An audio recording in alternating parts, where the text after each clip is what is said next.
In the year 1099, a melange of knights, peasants, and pilgrims, bound by a shared mission, marched towards the Holy Land. Led by Godfrey of Bouillon, Bohemond of Taranto, and Raymond IV of Toulouse, they were the vanguard of the First Crusade. Their journey was fraught with hardships, from scorching deserts to bitter winters. Yet they pressed on, their hearts fueled by visions of liberating the Holy Sepulchre from Muslim rule. As they approached Jerusalem, the city, a beacon of ancient splendor, stood tall, its walls imposing and resolute. The city's defenders, led by the Fatimid vizier, Al-Afdal, prepared for the inevitable siege. The siege commenced on June 7, 1099. The Crusaders, outnumbered but determined, constructed a series of ramps and siege towers to breach Jerusalem's mighty walls. For weeks, they endured relentless attacks from the city's defenders, but their resolve remained unbroken.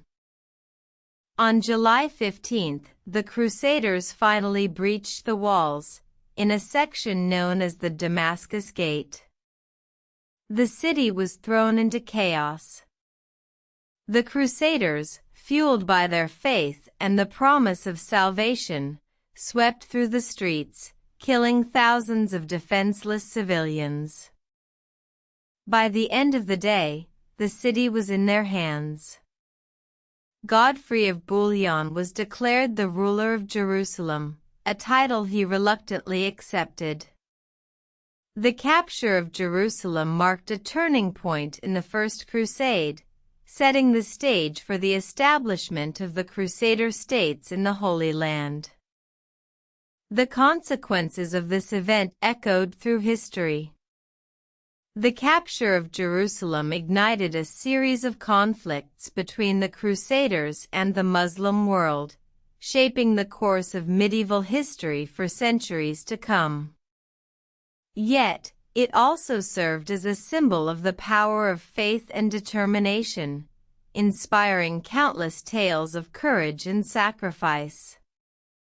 The capture of Jerusalem, a city sacred to three Abrahamic faiths, remains a pivotal event in the annals of history, a testament to the indomitable spirit of those who dared to challenge the odds in pursuit of their beliefs.